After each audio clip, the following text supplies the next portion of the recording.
नमस्कार, आप देख रहे हैं आज की समाचार सिर्फ और सिर्फ के टीवी भारत में। मैं वर्षा वेणुगोपाल लेकर आई हूं देश और दुनिया की बड़ी खबरें। भारत के विदेश मंत्री एस जयशंकर ने कहा है कि भारत ने ईरानी युद्धपोत को कोच्चि में रुकाने की अनुमति सिर्फ मानवीय आधार पर दी।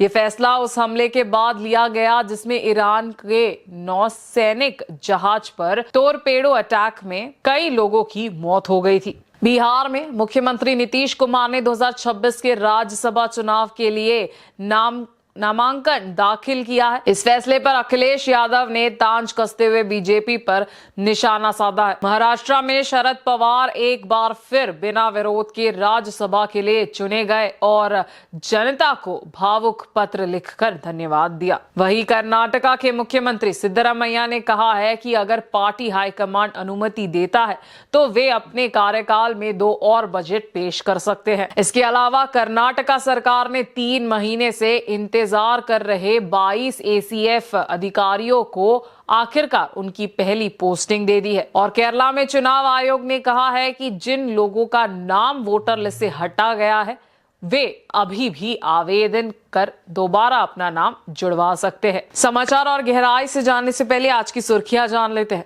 ईरान में जमीनी ऑपरेशन की आशंका तेज।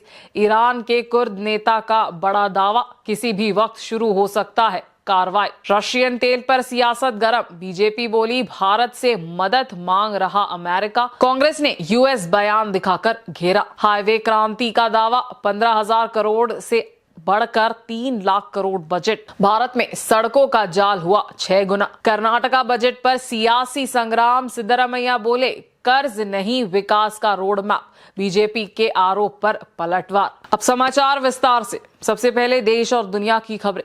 भारत के विदेश मंत्री एस जयशंकर ने कहा है कि भारत ने ईरान के युद्धपोत को कोच्चि में रुकने की अनुमति मानवता के आधार पर दी थी। दरअसल हाल ही में अमेरिका की एक पनडुब्बी ने ईरान के नौसैनिक जहाज आयरिस देना पर टोरपेडो हमला कर दिया था। ये घटना श्रीलंका के गले तट के पास हिंद महासागर में हुआ, जिसमें करीब 83 लोगों की मौत हो गई।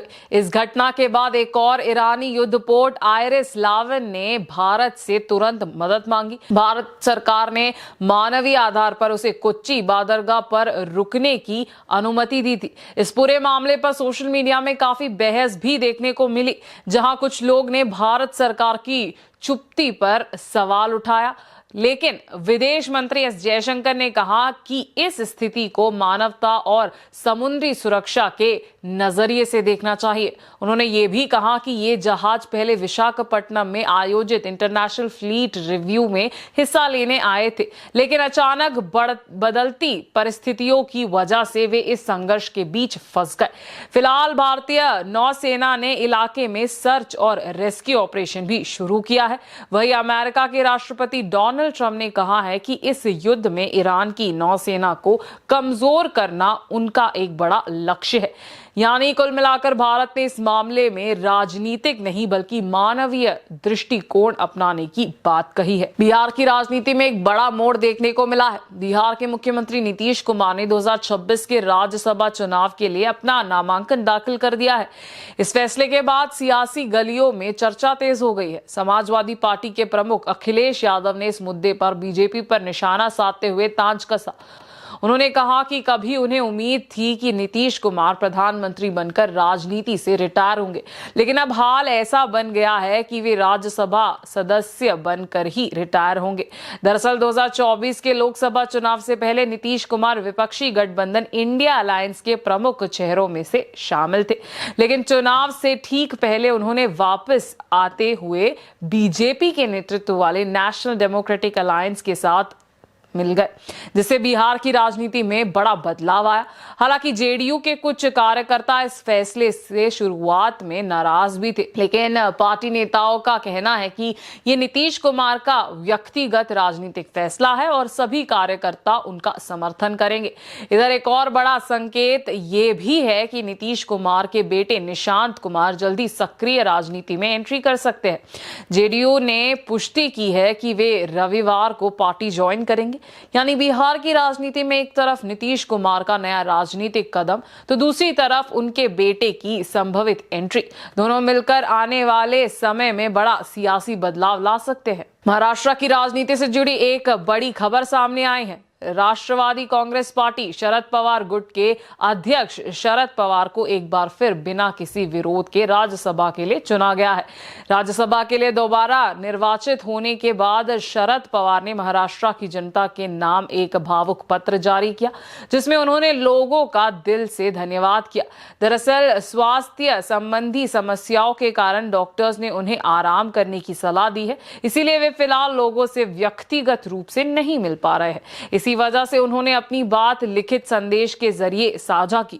ये पत्र सोशल मीडिया प्लेटफॉर्म एक्स पर उनके ग्रैंड नेफ्यू और विधायक रोहित पवार ने शेयर किया। अपने पत्र में शरद पवार ने कहा कि उनकी राजनीतिक यात्रा 1967 में शुरू हुई थी, जबकि वो पहली बार महाराष्ट्र विधानसभा के लिए चुने गए थे। उन्होंने कहा कि पिछले 5 दशकों से ज्यादा समय तक उनका राजनीतिक सफर जनता के भरोसे और समर्थन की वजह से लगातार चलता रहा है। उन्होंने महाराष्ट्र में मंत्री, मुख्यमंत्री और नेता प्रतिपक्ष के रूप में काम किया। वहीं केंद्र में रक्षा मंत्री और 10 साल तक कृषि मंत्री की जिम्मेदारी भी निभाई। इस बार महाविकास आघाड़ी ने उन्हें राज्यसभा के लिए उम्मीदवार बनाया और बिना किसी विरोध के उनका चुनाव हो गया। अपने संदेश में शरद पवार ने कहा कि महाराष्ट्र की जनता का प्यार, भरोसा और समर्थन ही उनकी असली ताकत है और वे आगे भी पूरी ईमानदारी के साथ जनता की उम्मीदों पर खरे उतरेंगे। अब जरा नजर डालते हैं दक्षिण की ओर। कर्नाटका के मुख्यमंत्री सिद्धरामैया ने कहा है कि अगर पार्टी का हाई कमांड अनुमति देता है तो वे अपने कार्यकाल के दौरान 2 और बजट पेश कर सकते हैं। दरअसल कांग्रेस सरकार के कार्यकाल में अभी करीब 2 साल का समय बाकी है। ऐसे में जब मीडिया ने उनसे पूछा कि क्या वे आने वाले 2 बजट भी पेश करेंगे, तो उन्होंने कहा कि ये पूरी तरह पार्टी हाईकमांड के फैसले पर निर्भर करता है। मुख्यमंत्री ने कहा कि राज्य के लोग चाहते हैं कि वे आगे भी बजट पेश करे, लेकिन अंतिम निर्णय हाईकमांड ही लेगा। उन्होंने ये भी साफ किया कि रिकॉर्ड बनाना उनके लिए महत्वपूर्ण नहीं है, बल्कि जनता की सेवा करना ज्यादा जरूरी है। सिद्धरामैया ने यह भी कहा कि अगर पार्टी हाईकमांड चाहेगा तो वे पद पर बने रहेंगे और अगर नहीं चाहेगा तो वे पद छोड़ देंगे। आपको बता दें कि ये उनकी 17वां बजट है, जो कर्नाटका के इतिहास में अब तक की किसी भी मुख्यमंत्री द्वारा पेश किए गए बजटों में सबसे ज्यादा है। इसके अलावा एलपीजी सिलेंडर की कीमतों पर बोलते हुए मुख्यमंत्री ने केंद्र सरकार पर निशाना साधते हुए कहा कि प्रधानमंत्री नरेंद्र मोदी के सत्ता में आने के बाद गैस सिलेंडर के दाम बढ़े हैं और मीडिया इस मुद्दे पर ज्यादा ध्यान नहीं देता। फिलहाल ये देखना दिलचस्प होगा कि आने वाले समय में कांग्रेस हाईकमांड इस मुद्दे पर क्या फैसला लेता है। राज्य सरकार ने आखिरकार 3 महीने के इंतजार के बाद वन विभाग के 22 असिस्टेंट कंजर्वेटर ऑफ फॉरेस्ट यानी ACF अधिकारियों को उनकी पहली पोस्टिंग दे दी है। दरअसल इन अधिकारियों ने अपनी ट्रेनिंग और प्रोबेशन पीरियड पूरा कर लिया था, लेकिन इसके बावजूद पिछले 3 महीनों से उन्हें ना तो कोई काम दिया गया था और ना ही वेतन मिल रहा था। वे रोजाना बेंगलुरु में वन विभाग के दफ्तर में सिर्फ हाजिरी लगाने के लिए आते थे और पोस्टिंग का इंतजार करते थे। मामला तब और चर्चा में आया जब इस मुद्दे पर मीडिया रिपोर्ट सामने आई। इसके बाद राज्य सरकार ने अब इन 22 अधिकारियों को कर्नाटका के अलग अलग जिलों में तैनात कर दिया है। इनमें कुछ अधिकारियों को wild division, elephant task force, social forestry research division और बायोलॉजिकल पार्क जैसे विभागों में जिम्मेदारी दी गई है। बताया जा रहा है कि इन अधिकारियों की भर्ती 2022 में खाली पदों के आधार पर की गई थी। उन्होंने कोयंबटूर में 2 साल की ट्रेनिंग और 1 साल का प्रोबेशन पूरा किया था, लेकिन प्रोबेशन खत्म होने के बाद भी उन्हें पोस्टिंग नहीं मिली थी, जिससे अधिकारियों में काफी नाराजगी थी। अब सरकार के इस फैसले के बाद इन अधिकारियों को आखिरकार काम और जिम्मेदारी मिल गई है, जिससे उनका लंबा समय से चला आ रहा इंतजार खत्म हो गया है। तोल तिरुमावलवन ने कहा है कि उनकी पार्टी विदुतलाई चिरुतैगल कच्ची को जल्द ही फिर से बातचीत के लिए बुलाया जाएगा। ये बातचीत 2026 के तमिलनाडु विधानसभा चुनाव के लिए सीटों के बंटवारे को लेकर हो रही है। उन्होंने कहा कि सत्ताचारी पार्टी द्राविड़ मुन्नेत्र कड़गम यानी डीएमके अपने सहयोगी दलों के साथ लगातार चर्चा कर रही है और अगली बैठक में गठबंधन को अंतिम रूप दिया जा सकता है। इस दौरान उन्होंने तमिलनाडु के राज्यपाल आर.एन. रवि के अचानक तबादले पर भी प्रतिक्रिया दी। उनका कहना है कि इस बदलाव के बाद राज्य के प्रशासन के सामने नई चुनौतियां आ सकती है। वहीं दूसरी तरफ कमल हासन की पार्टी एमएनएम ने भी अपनी बैठक में 2026 चुनाव की रणनीति और डीएमके के साथ सीट शेयरिंग पर चर्चा की। अब तमिलनाडु में सबकी नजरें आने वाले गठबंधन और चुनावी रणनीति पर टिकी हुई है। केरला विधानसभा चुनाव से पहले चुनाव आयोग ने वोटर्स के लिए एक महत्वपूर्ण जानकारी दी है। मुख्य चुनाव आयुक्त ज्ञानेश कुमार ने कहा है कि जिन लोगों का नाम वोटर लिस्ट से हट गया है वे अभी भी वोटर बनने के लिए आवेदन दे सकते हैं। ये आवेदन विधानसभा चुनाव के लिए नामांकन दाखिल करने की आखिरी तारीख तक किया जा सकता है।